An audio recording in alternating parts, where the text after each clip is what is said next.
Olá, meus amigos, sejam mais uma vez todos muito bem-vindos. Meu nome é Fábio Roque e nós estamos dando continuidade ao nosso projeto CPP Comentado, Código de Processo Penal Comentado. Nós estamos aqui no nosso segundo vídeo. Sim, vamos agora comentar o artigo 2º do CPP.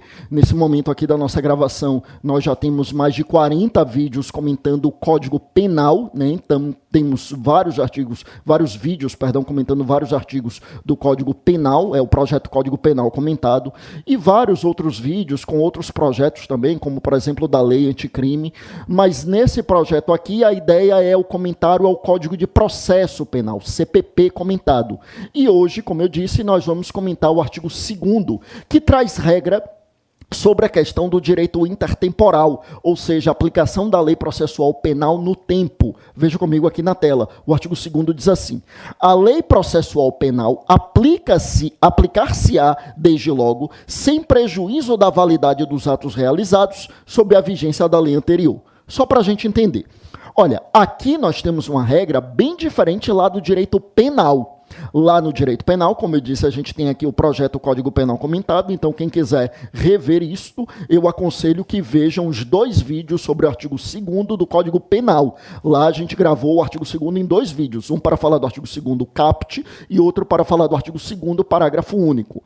Lá a gente falava do direito intertemporal no direito penal, ou seja, a aplicação da lei penal no tempo. E lá, como a gente vai recordar, lá quando a gente fala em direito penal, a gente costuma dizer o seguinte: é princípio da retroatividade benéfica da lei penal. É o que consta lá do artigo 2º, parágrafo único do Código Penal e também do artigo 5º, inciso 40 da Constituição, que diz que a lei penal não retroagirá, salvo para beneficiar o réu.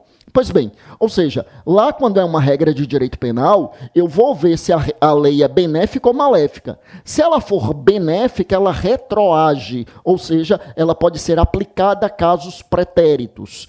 Se ela não for benéfica, ou seja, se ela é maléfica, então ela não retroage, ou seja, ela não pode ser aplicada a fatos pretéritos. Veja aqui comigo, meus amigos, que quando a gente fala no direito processual penal, a regra é bem diferente. Porque aqui nós não adotamos a regra da retroatividade benéfica. Aqui a gente adota a regra da imediatidade,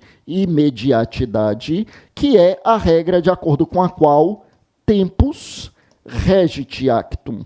Tempus regit actum, ou seja, o tempo rege o ato, não é? Ou seja, qual é a ideia? A ideia da imediatidade é que a lei processual penal ela tem aplicação imediata. Aplicação imediata, e perceba, não importa se a lei é benéfica ou maléfica ao réu. Essa é uma distinção que a gente faz lá para o direito penal e não para o direito processual penal. Então aqui, eu repito, a gente vai fazer a aplicação imediata da lei processual penal, pouco importa se ela é benéfica ou maléfica ao réu. E quando a gente faz essa aplicação imediata, significa dizer que a gente vai aplicar para os processos que eventualmente estejam em andamento, e os atos já praticados são considerados válidos. É a regra, meus amigos, aqui do isolamento dos atos processuais. Ou seja, eu analiso os atos processuais de forma isolada e aqueles atos que já foram praticados, eles são considerados válidos. Então, a título de exemplo, vamos imaginar que o Ministério Público ofereceu a denúncia, o juiz recebeu a denúncia, determinou a citação do réu, o réu foi devidamente citado para apresentar a resposta à acusação no prazo de 10 dias, aí ele apresenta a resposta à acusação no prazo de 10 dias, aí, vem uma lei nova. Aí essa lei nova vem e, por exemplo, muda o tipo de citação, ou seja, a citação agora é outra. Ela diminui o prazo da resposta à acusação, que de 10 dias passa a ser de 5. Tudo isso é hipoteticamente, claro, né? A resposta à acusação realmente tem um prazo de 10 dias. Hipoteticamente, a gente está falando de uma lei nova que muda as modalidades de citação e diminui o prazo de resposta à acusação e que, digamos, muda o prazo para interposição de um determinado recurso.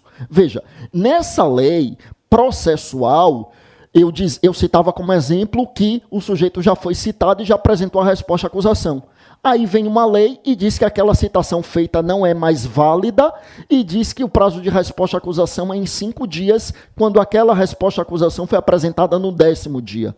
Veja, pouco importa, porque neste caso que nós estamos falando, quando incide a lei processual penal nova, não importa pela regra do CPP se ela é benéfica ou maléfica, não importa, ela tem incidência imediata e esses atos já praticados, eles são válidos. Então, se o prazo de resposta à acusação era de 10 dias e foi apresentado no 10º dia, válido, está valendo. Agora a lei diminuiu para 5 dias, não importa, o ato já foi praticado, o ato é válido. Mas como nós dissemos, tem incidência imediata. Então, os atos que estão por serem praticados, eles já são praticados sob a égide da lei nova, ainda que essa lei nova seja maléfica ao réu. Então eu dizia aqui como exemplo que a lei diminuiu o prazo de recurso. Ora, diminuiu o prazo de recurso é uma mudança procedimental e que é maléfica ao réu. Mas se naquele processo ainda não chegamos lá na fase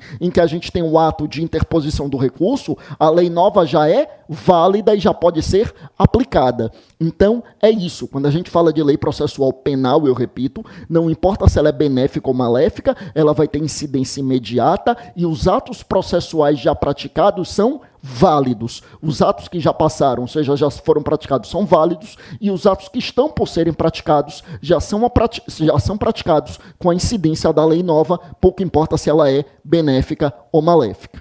Agora, a grande questão é, primeiro, que a gente precisa tomar cuidado com as chamadas regras heterotópicas ou normas heterotópicas. O que são normas heterotópicas? Heterotópicas, né, têm tópicos diferentes, ou seja, elas estão deslocadas, significando dizer, a gente pode ter lá, sei lá, no Código Penal, uma regra que seja processual. E a gente pode ter aqui no Código de Processo Penal uma regra que seja de direito penal material. Ou seja, nem sempre, pelo fato de ter aqui o CPP, a gente não vai ter regra de direito penal. Não, a gente tem no CPP algumas hipóteses que o CPP vem e diz que suspende a prescrição. Só que prescrição é regra de direito penal, não é de processo penal. Mas eu tenho no processo penal uma regra que trata de direito penal material também. É uma norma heterotópica.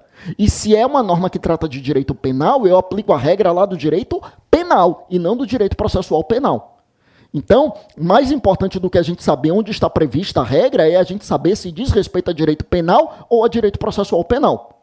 Então, por exemplo, quando ela trata de procedimento, é processo penal. Mas quando trata, por exemplo, de questão relacionada à punibilidade, que é o caso da prescrição, que é uma das causas de extinção de punibilidade, está previsto lá no Código Penal, no artigo 107, inciso 4. Então, se tratou de prescrição que é causa de extinção de punibilidade, aí não é regra processual, aí é regra de direito penal, tá? Outro ponto importante é a gente lembrar o seguinte, veja aqui que a gente já comentou essa regra de direito processual, o princípio da imediatidade, já tínhamos comentado a regra de direito penal, que é a retroatividade benéfica, inclusive tem uns vídeos aqui comentando os artigos do Código Penal, só que pode acontecer de a gente ter uma regra de natureza mista, ou seja, uma mesma regra com matéria de direito penal e processual penal ao mesmo tempo. É o que acontece no exemplo do artigo 366 do CPP. O artigo 366 do CPP é aquele que diz que se o réu for citado por edital e ele não apresentar resposta, aí o juiz deve suspender o processo e suspender a prescrição. Veja, em uma mesma regra, suspender o processo e suspender a prescrição. Só que suspender o processo é uma regra processual, trata do procedimento.